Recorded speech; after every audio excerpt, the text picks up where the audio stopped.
북한이 윤석열 전 총장을 크게 신경 쓰는 것 같습니다.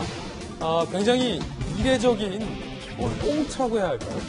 북한이 꽁트까지 만들어서 대본도 쓰고 꽁트를 만들어서 윤석열 전 총장을 비판을 했습니다. 풍자를 했습니다. 북한이 왜 이러는 걸까요? 상당히 궁금해지는데 북한 꽁트부터 바로 살펴볼까요? 윤석열 전 총장을 지는 별똥별이라고 풍자를 한 건데 이건 뭐에 대한 풍자냐면 김종인 전 비대위원장이 별의 순간을 잡았다라고 코멘트한 것에 대한 북한식 풍자입니다. 제가 국방부 출입기자를 오래 하면서 북한을 계속 취재해 왔는데 이런 식의 북한의 꽁트는 전 처음 봤습니다. 함께 보시죠. 방송국입니다. 별의 집에서 일어난 별지서동. 촌행으로 별의 순간을 붙잡았는데 이걸 놓칠 수 없지 않소. 아이고, 여론도 좋지 않은데 별의 순간 타령은 그만하라요. 뭐 타령? 한때 대선주자로 이름을 올렸다가 덜덩이같이 추락해버린 반기문처럼 당신도 반짝했다가 정당에 사라져버릴지 어떻게 알겠어요? 뭐 반짝했다가 사라진다고? 아니 그럼 내가 별지란 말이야? 그렇죠. 별지의 순간 내 마음속에서까지 당신이 별지가 되어버리지 않길 바래요. 왜 자꾸 별지 하면서 그래? 내 우주의 기운을 다 모아서라도 진짜 별이라는 걸 기어코 증명하고야 말 테다. 별지는 북한 말로 별똥별입니다. 그러니까 지는 별이라는 걸 별지라고 하는데 이 북한이 굉장히 이례적인 꽁트를 만든 건데 몇 가지 제가 좀 궁금한 점이 좀 생겨서 이재민 기자. 일단은 이거 누구 보라고 만든 방송인지가 사실 중요한 것 같은데 북한 주민들이 뭐 윤석열 전 총장에 대해서 알고 있는 사람이 얼마나 되겠으며 북한 주민들 가운데 심지어 그 잘 사는 평양 시민들 가운데 추미애 전 장관과 윤석열 전 총장의 이 징계 국면에 대해서 아는 사람이 몇 명이나 있겠습니까? 왜냐? 북한은 정보가 전 세계에서 최악으로 통제되어 있는 사회이기 때문에 국내 뉴스에 대해서 북한 주민들이 알 수 있는 가능성은 없다는 거죠. 그럼에도 불구하고 북한이 매우 이례적으로 신경까지 써가면서 이렇게 시사적인 풍자 꽁트를 만든 건 북한 주민 보라고 만든 건 아닐 테고 우리 보라고 한 걸 텐데 북한이 이렇게까지 윤석열 총장을 신경 쓰는 이유 뭐라고 생각하세요? 뭐 윤 총장뿐이 아니라 대외 선전용이라 봐야겠죠. 그럴 때 이제 결국은 지금 한국의 어떤 대선 상황, 그 한국 정치에 굉장히 깊이 잘 알고 있다. 그래서 저 꽁트의 전체 그러니까 전체 그 대본을 봤더니 굉장한 다양한 상황에 대한 묘사가 있더라고요. 예. 그래서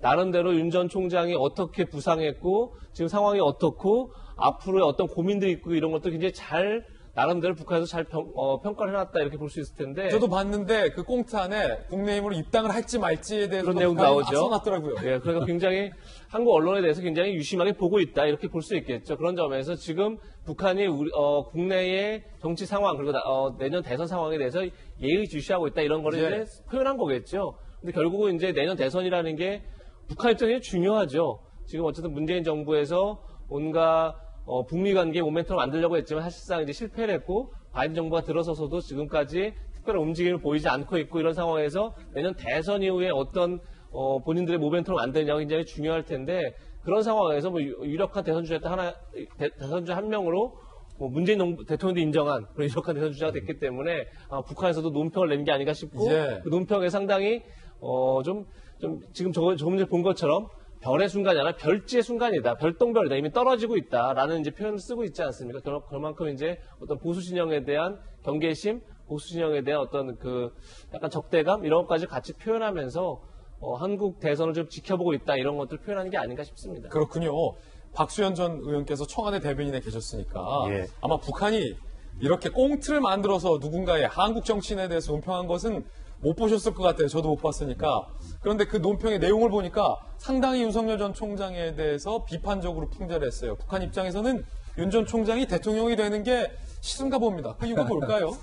아니 우선 윤석열 총장은 기분이 굉장히 좋을 것 같아요. 그렇습니까? 오히려? 북한에까지 알려져서 북한도 인정하는 위치가 된 것 아닙니까? 오히려? 오히려 그렇죠. 예. 뭐 그렇게 윤석열 총장은 해석을 할 것 같고요.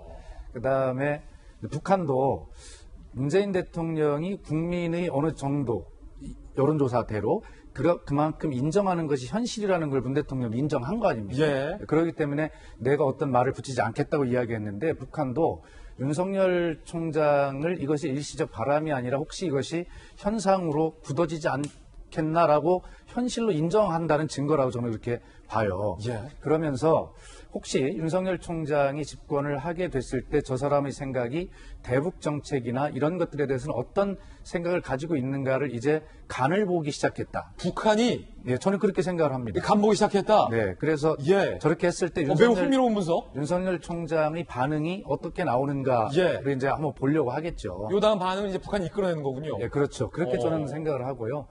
또 하나는 지금 이제 그 한미 정상회담이 현지 시간 21일로 예정이 돼 있는데 예.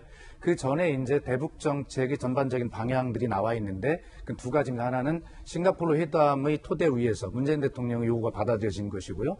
그다음에 트럼프 대통령 때 일괄 타결 방식에서 우리가 늘 주장하던 점진적, 단계적, 유연적, 실용적 이것을 전부 다 받아들인 거란 말이에요. 그래서 한미 정상회담에서 북한이 기대하고 있는 것은 자기들이 얘기했던 어떤 셈법이라고 하는 거 있잖아요. 미국에서 뭘 좀 문재인 대통령이 받아줄 것을 기대하고 있는 상황이에요. 지금. 그런 종합적인 상황들을 놓고 볼 때 아마 윤석열에 대한 관심을 북한이 표명함으로써 아마 문재인 정부 한미 정상회담을 좀 더 어떤 결과를 좀 얻어와봐라 라고 하는 그런 결과에 대한 압박, 기대 이런 것도 저는 있다고 생각을 해요. 왜냐하면 북한이 험한 말 자주 하잖아요. 네네. 겉으로 만났을 때는 막 굉장히 손잡고 하면서도 뒤에 돌아가서 뭐 앵무새라고 그럼요. 우리 대통령에게 그랬고 미국 대통령에게는 옛날에 뭐 원숭이라고 했고 일본 총리한테는 사무라이 후에 막 이렇게 험한 말 많이 하는데 윤총 총장에 대해서는 지금 험한 말 아직 안 나왔단 말이죠. 상당히 박수현 의원의 흥미로운 분석, 북한 어떤 속내까지 지금 분석을 해주셨습니다. 흥미롭지만 잘 맞진 않을 것 같습니다. 박수현 의원의 개인 분석이었습니다.